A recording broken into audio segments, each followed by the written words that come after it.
Hola, qué gusto que nos sigas. Aquí estamos ya listos para poder platicar un poco más, en este caso de cine, en Democracia en Pantalla. Y hoy nos acompaña un querido colega, Antonio Mateos Barrios. Hola, Antonio, ¿cómo estás?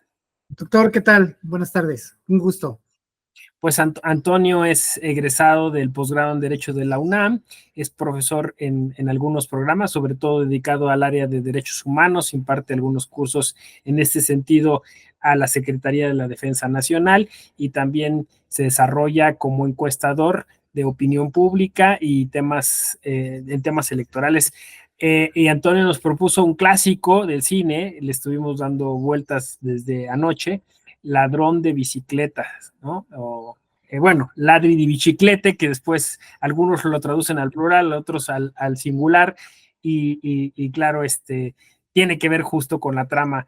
Cuéntanos, Antonio, ¿por qué te gusta esta película? Digo, yo imagino por qué, pero a ver. Gracias, doctor.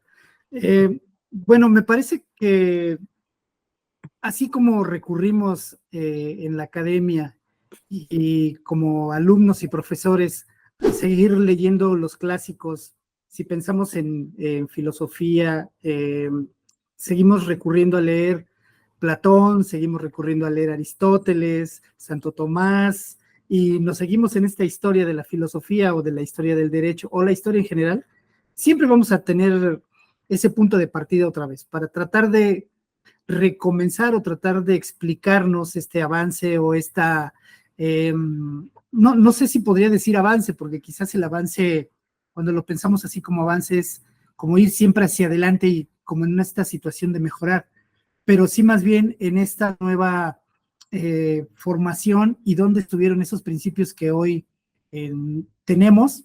Entonces me parece que ver Ladrón de Bicicletas o hablar del Ladrón de Bicicletas es retornarnos precisamente a esta etapa no solo del cine, sino también en esta etapa histórica del mundo, donde se nos presentan situaciones que parece que las hemos superado, ¿no?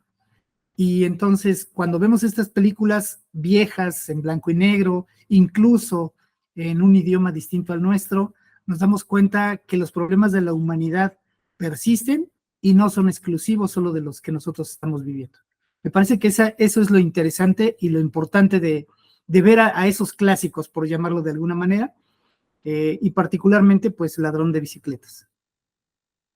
Sí, sin duda, ¿no? Esta película que es considerada una de las mejores de la cinematografía mundial, sin duda una de las más relevantes en Italia, pero por ahí alguna revista la colocó como en el primerísimo lugar, ¿no? Pero sí al menos en las 5 primeras, y entonces, además, obviamente, como dices tú, de la trama, pues la confección de esta película de Vittorio De Sica, que se volvió también un director de culto, que aportó al neorrealismo italiano y que nos presenta, bueno, pues este drama íntimo a partir de una crisis en el país italiano, como lo mencionaste, después de la Segunda Guerra Mundial, donde hay elementos de política y de derecho, ¿no? Porque él acude a denunciar, no logra nada, él acude al partido político del cual milita, tampoco le resuelven mucho.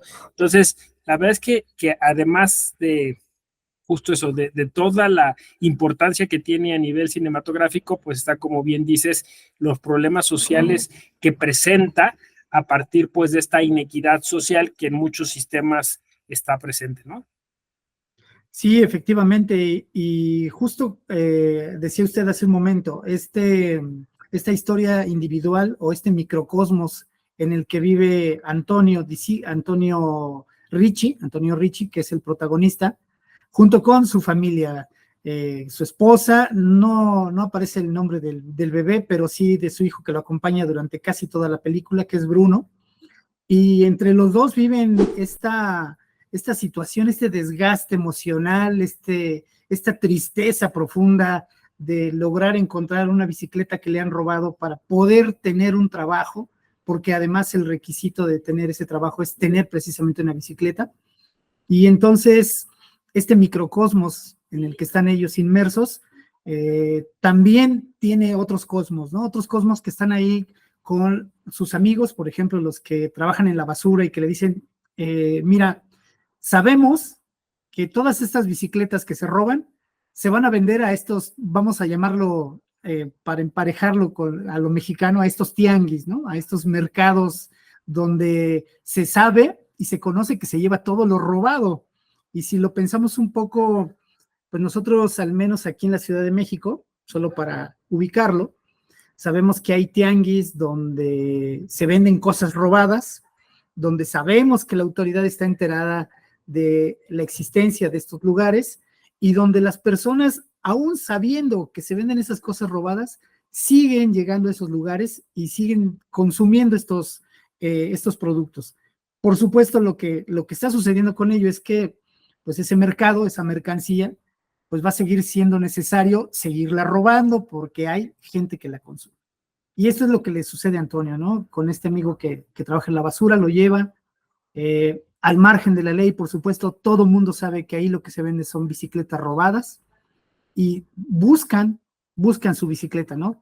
Y aquí esta parte me parece este entorno donde del tianguis, este entorno del amigo, este entorno de lo que le está sucediendo precisamente a Antonio, pues tiene que ver con esta situación sistémica en la que están viviendo todos a la vez, ¿no? Por eso decía yo de esos microcosmos, el microcosmos de Antonio, el microcosmos de su amigo, los otros microcosmos de todos estos sujetos que venden en esos lugares y que se apareja con este otro gran entorno, pues que es esto que suponemos es la ley, la autoridad, el Estado de Derecho y la justicia, por supuesto, frente pues a una situación enteramente individual, pero que de pronto al ver todo el contexto, pues nos damos cuenta que es mucho más grande que solamente la propia situación que está viviendo Antonio. Sí, qué interesante el análisis que nos propones, porque es justo eso, ¿no? O sea, es la representación de quizá de un universo más vasto, ¿no? De esto que llamamos sistema jurídico político, ¿no? Moderno, que vemos aquí fracasar rotundamente porque pues al pobre lo desconoce, al pobre lo margina, no lo escucha, ¿no? Y como en una situación como hasta biopolítica, ¿no? Porque se mete en la piel, en las vidas de estas personas que no tienen la suerte de eso, de ser atendidas por el Estado y que entonces tienen que recurrir a una especie de justicia paralela, donde en ese submundo, pues como dices tú, todo el mundo sabe el teje y maneje de los grupos criminales y de lo que sucede ahí, y como si también esos grupos criminales estuvieran obligados a toda esa actividad, ¿no? Delincuencial y todo estuviera como de alguna forma en una especie de sobreposición muy peculiar. Es interesante ese análisis, no lo había, digo, sí, obviamente se percibe porque desde el robo de la bicicleta, cuando él justo ha logrado conseguir ese trabajo, pues viene todo este drama durísimo, y la indiferencia. Yo me puse a investigar porque justo en el primer lugar donde va a buscar a este amigo es un partido político que entonces eran solo dos partidos, el comunista y este demócrata católico, demócrata cristiano, ¿no? Y entonces hay lo que leí, una crítica ahí, pues eso, a la doble moral también de esa cultura católica, que digamos, al no hacer esa como denuncia sindical, entonces también termina siendo desconocida esa fuerza, ¿no? Leí algo, se aburguesa el sindicato, ¿no? Y Sí. también el sindicato termina siendo criminal de alguna forma, y entonces queda desolado esta persona y solo acompañado, como dices tú, por sus amigos, ¿no? Que lo llevan a estos mercadillos donde, pues, trata de rescatar el instrumento que le sirve para sobrevivir, ¿no? Y me parece no solamente como ese instrumento, ¿no? Sino también cómo la propia situación, las condiciones, porque también, para también situarlo, en ese momento Italia está viviendo una posguerra, entonces ellos son los vencidos, no son los vencedores, ellos son los que padecen algo que suponía les iba a redituar el lanzarse a la guerra y lograr posicionarse quizás como una nación dominante en Europa y quizás más allá de Europa, pero no lo logran. Y entonces me parece que de pronto eso también de alguna manera lo muestra un poco de Zika cuando le dice, miren, es que nos resultó contraproducente todo el esfuerzo que nos hicieron creernos de que pudiéramos llegar a ser esta gran potencia y de pronto se esfuma, ¿no? Se esfuma y frente a estas situaciones tenemos que reacomodarnos y ese reacomodo pues es algo que quizás ya existía, pero que se vuelve todavía más en contra de los sujetos pues como Antonio, que no tienen oportunidad como pues sucede al principio de la película, donde todos están buscando un trabajo, lo que sea, porque incluso hay ahí un albañil que grita, oye, es que se necesitan 2 torneros, no importa, yo lo hago, no, a ver, es que es muy claro, necesitamos torneros, no necesitamos albañiles, pero yo tengo bicicleta y puedo pegar, no necesitamos a alguien que sea albañil o que sea tornero, necesitamos a alguien que tenga una bicicleta y que pegue esto, ¿por qué? Porque esa es la necesidad, entonces también estas situaciones están ahí presentes, ¿no? En estos sujetos que fueron vencidos y que parece que siguen siendo vencidos frente a las situaciones que hoy tienen que enfrentar, pues porque definitivamente no ganaron la guerra, ¿no? Sí, sin duda, es una crítica también al sistema capitalista, ¿no? Hay quien lo ve justo en el afiche que está pegando su primer afiche, que por eso descuida la bicicleta, que es como pues la futileza de la cultura popular, ¿no? En ese póster que estaba ahí poniendo en la pared. Hay quien también observa, ¿no? De alguna forma que, como dices tú, estas consecuencias terribles de la guerra, que además seguimos padeciendo hasta el día de hoy, que se alimenta justo de ese sistema capitalista que sigue de alguna manera expoliando a los más pobres, ¿no? Y que le sigue generando estos pues, estados de no bienestar, ¿no? En el que carecen de todos los derechos, porque lo único que quería él como padre de familia era llevar el alimento, ¿no? A su casa, y hay un sistema que no le permite hacer eso, y no solamente eso, tiene que luchar contra ese sistema que se alimenta de toda esa corrupción, de toda esa ilegalidad, ¿no? Así que sí, de alguna forma una gran metáfora, ¿no? Sobre nuestros sistemas contemporáneos, esa falta, como dices tú, de justicia, Estado de Derecho, de derechos humanos y hasta de democracia, ¿no? Sí, y yo creo, no sé si De Sica tiene como esta apuesta a que nosotros seamos precisamente los que encontremos toda esta interpretación a partir de su película, pero me parece que sí también hay un gran acierto en cómo es la propia película y me parece que no busca, de ninguna manera, no busca darnos ningún mensaje. Trata sí, porque sí llega definitivamente a sensibilizarnos.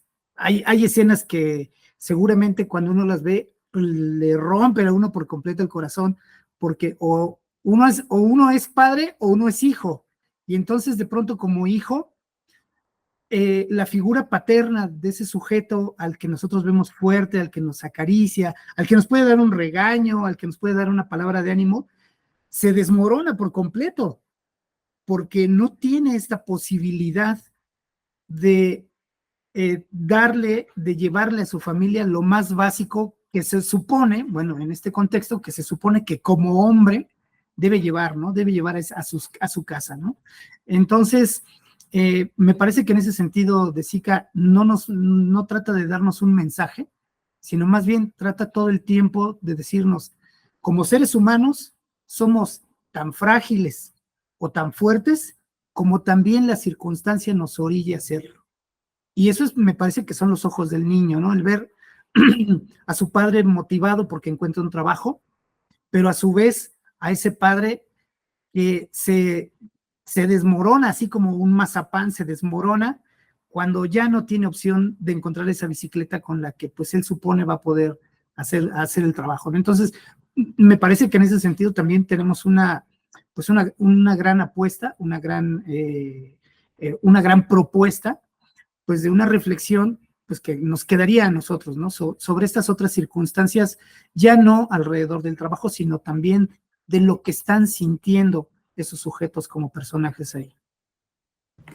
Sí, de hecho, bueno, pues esa es la lectura, digamos, de ese neorrealismo italiano que termina siendo no hollywoodesco, son como las otras narrativas, ¿no? Justo junto con el expresionismo alemán y otras corrientes, ¿no? Que en donde pues notamos hasta un cierto pesimismo, sin el afán de spoilear, pero pues al final, cuando el padre desesperado decide él a su vez robar una bicicleta, ¿no? Y entonces cobra sentido porque ladrones de bicicletas, ¿no? Al final de cuentas, eso, ¿no? O sea, si es que las circunstancias nos llevan a todos a hacer eso, y entonces, como dices tú, el hijo que pierde ahí a su héroe, ¿no? Porque hasta ese momento, pues el padre está luchando por conseguirlo todo de manera, digamos, honrada, y en ese momento, pues, que se ve en el gesto cuando él lo toma de la mano al final, ¿no? Y como esto es una escena muy desgarradora, y absolutamente pesimista, porque entonces parece como si el hijo estuviera condenado a repetir eso mismo, ¿no? Y la generación futura entonces estuviera obligada, digamos, a pues eso, involucrarse en ese sistema de corruptela, y entonces es como bastante triste, como si no pudiéramos cortar este círculo vicioso, ¿no? Que es ese perro que se persigue la cola, ¿no? Y es terrible esa escena. Entiendo que fue bastante fuerte porque dividió a la opinión pública en su momento, incluso el propio, como es adaptada de una novela, el propio novelista no estaba tan de acuerdo, aunque quien hizo el guión es un máster en estas cosas, ¿no? Pero los críticos se dividieron porque creían que mandaba un mal mensaje de la Italia de ese tiempo, ¿no? Pero pues creo que es parte de la magia de esta película y del cine, ¿no? Hacer esta crítica terrible, y sobre todo cuando se hace en los pantalones de un niño, creo que, ¿no? Que por Claro. cierto, ya con esto me callo, pero es parte de una trilogía, ¿no? Umberto D. y luego Miracolo a Milano, ¿no? Y que de alguna manera, bueno, tiene que ver como con los 400 pasos también en Francia, ¿no? Los niños como pues el futuro sin futuro, ¿no? Sí, y precisamente cuando veía yo también esta película al momento y que la volví a ver, por supuesto, bueno, la veo infinidad de veces, trato de verla al año varias veces para volver a encontrar algo. También recordé precisamente a Los Olvidados, ¿no? A Los Olvidados de Buñuel. A Los Olvidados de Buñuel, donde también tuvo una crítica severa frente a esta otra película más o menos contemporánea que son Nosotros los ricos, Ustedes los pobres y Pepe el Toro, donde se idealiza esta idea de ser pobre es ser bueno, ser rico es ser malo, y donde se tiene que llevar a cuestas, en el caso de Nosotros los pobres, Ustedes los ricos, se tiene que llevar a cuestas una cruz con la que incluso se tiene que ser feliz, ¿no? Se tiene que ser feliz y se tiene que salir adelante y siempre habrá una nueva oportunidad. Entonces, por un lado está este pesimismo, ¿sí? Que muestra De Sica, que también muestra Buñuel en el caso de Los Olvidados, con este niño con Pedro, que es alguien que nace, que su madre tiene un hijo con distintos padres y que es un hijo el mayor al que no quieren, y cuando se trata de darle una oportunidad, no tiene manera de tener esa nueva oportunidad y de demostrarle a la gente que él puede ser una persona buena. Y cuando trata de hacerlo, cuando le dan esa oportunidad a alguien que cree en él, otra vez las circunstancias de la vida se le ponen enfrente, pues con el jaibo que se le aparece a cada momento, ¿no?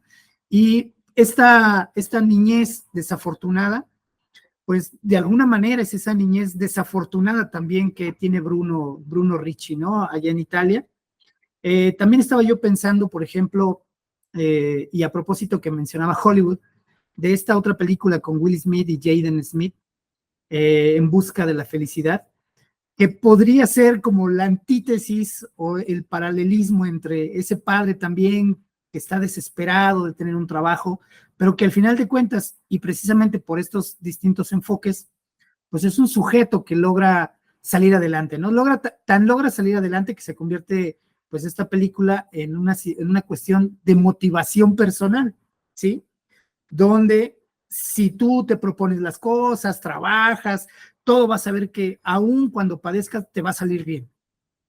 Pero de nuevo, regresando al ladrón de bicicletas y a los olvidados un poco, las cosas no siempre salen bien.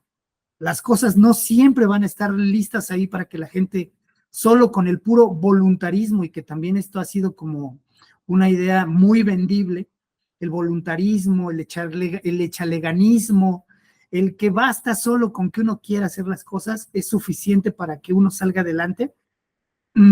Esa es yo lo diría, bueno, quizás por eso también se han dado cuenta en el Sanborns particularmente, que los libros de superación personal se venden muchísimo, porque la gente quiere eso, ¿no? Quiere tener una motivación extra a pesar de las condiciones en las que vive.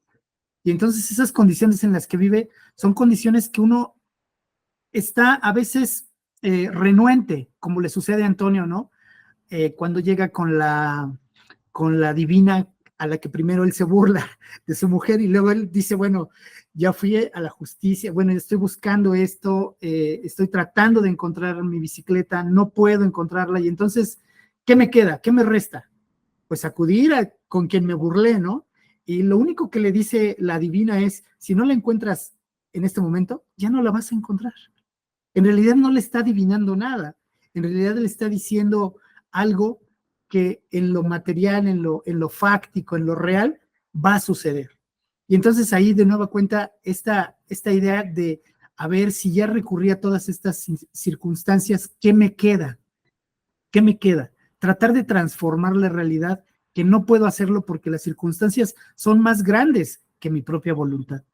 Entonces me parece también que esa es esta apuesta, ¿no? Quizás de la crítica sobre, de verdad siempre cuando se acaban las películas o cuando se acaban las cosas o cuando acabamos algo, siempre de verdad estará como el arco iris al final del camino. Hay personas que nunca lo van a lograr, ¿no? Y hace poco platicaba yo con mi hijo y me dice, oye, es que va a haber gente que nunca va a dejar de trabajar y de esforzarse y de todos modos no va a poder salir adelante. Y entonces a esa gente, ¿cuál de las dos películas le ponemos? Para que sepa cómo es que puede sucederle en la vida, ¿no? Que a pesar de los esfuerzos que haga, quizás no va a lograr tener esa mansión con la que ha soñado, pero del otro lado sí logra pegarle, como bien decía usted, a la suerte y logra superar esas deficiencias personales y las que están por fuera, que no dependen de uno, entonces, ¿cómo se va a conjugar esa suerte para que verdaderamente pues cambie algo de tu vida? Sí, eso es lo bonito del cine y de la cultura y del arte, ¿no? Que nos complementan, que nos estructuran, que nos explican, que nos configuran, ¿no? Y pues la suma de lo que vemos, de lo que nos emociona y de lo que después podemos reflexionar y reconducir hacia una explicación pues de lo que pasa en nuestras sociedades, de lo que pasa en nuestras vidas, es eso, ¿no? Entonces, así, ¿no? Asociando, como dices tú, con otras películas de la época o con una temática similar, ¿no? Son muchísimas, ¿no? Nos cansaríamos aquí de esta, ¿no? Esta búsqueda por, pues eso, por unas mejores condiciones de vida, ¿no? Hay muchas películas que plantean eso y las diferentes respuestas, ¿no? Como dices tú, que a veces pues son ingenuas o son pues eso, nos engañan o nos fascinan o al menos nos consuelan, ¿no? Pero sin duda qué bueno que propusiste mirar Ladrón de Bicicletas porque pues además de ser un clásico y volver siempre los clásicos es bueno, pues plantea un montón de temas que están ahí en cada uno de los fotogramas, porque son épicos, inolvidables, ¿no? Seguro todo el mundo tiene en la cabeza el padre sentado en la banqueta junto con su hijo y su sombrero, ¿no? Este fotograma es inolvidable, ¿no? Y porque, bueno, pues es como un poco en las películas que citaste, pues como tocar fondo, ¿no? O sea, como, y luego qué sigue, qué más hacemos, qué pasa, ¿no? Esa desazón, esa desilusión. Así que seguramente la Ladrón de Bicicleta seguirá dándonos muchos temas de qué hablar. Y lo bueno es que pues es una película muy, muy accesible, siendo una joya de la cinematografía mundial. La encuentras casi en cualquier lugar. Creo que está en Prime, pero me parece que está también hasta en YouTube de manera así Sí. gratuita, ¿no? ¿Alguna cosa más que nos quieras compartir, querido Antonio, para ir cerrando? Bueno, pues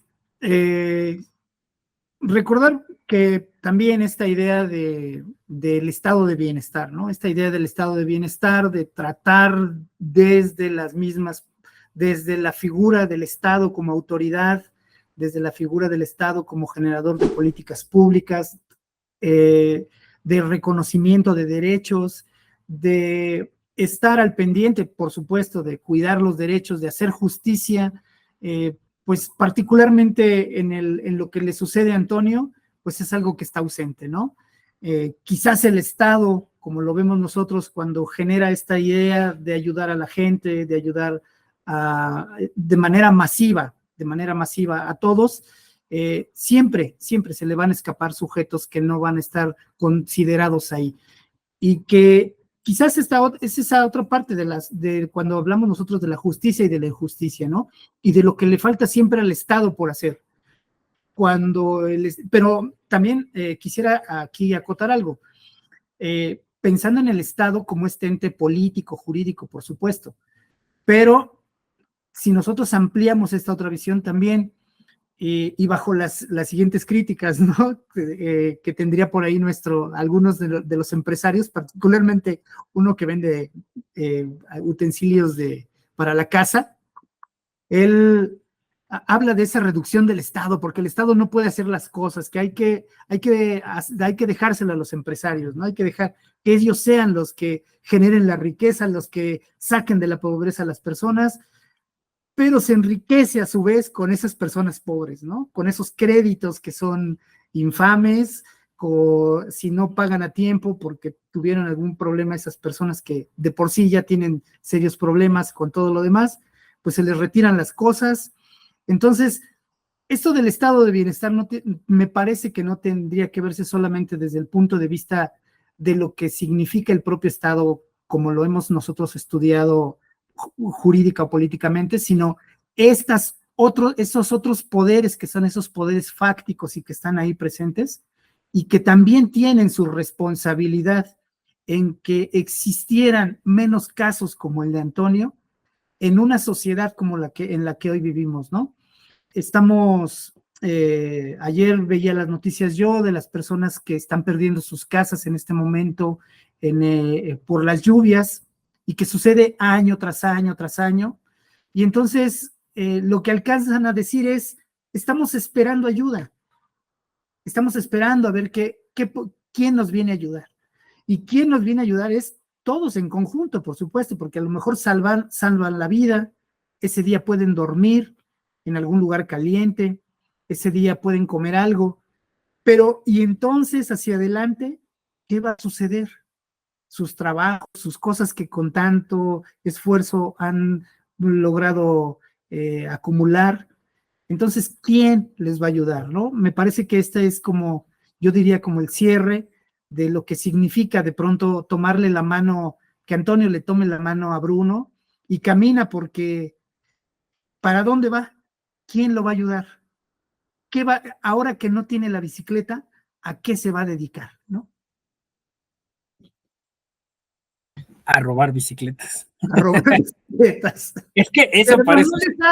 no le sale porque es una persona buena, es Claro, ingenuo. sí. Eso, ¿no? Sí, los gritos de su hijo y todo esto, y la muchedumbre, ¿no? Casi un hinchamiento. Es tremenda la película, o sea, es maravilloso ese final también. Oye, pues sí, dejémoslo así como un final abierto, ¿no? Seguirá intentando, ¿no? Robar estas bicicletas o seguirá buscando la suya o buscará otro empleo, ¿no? Ahí lo deja abierto Vittorio De Sica. Pues muchas gracias, Antonio, y pues te deseamos mucho éxito en tus capacitaciones, en tus cursos, en tus investigaciones, y seguro nos seguiremos encontrando para hablar de cine. Gracias, amigo. Gracias a usted, doctor, por la oportunidad. Y gracias a todos los que nos vean. Democratiza lo que miras, dale inclusión a tu emoción. Nos vemos a la próxima. Gracias.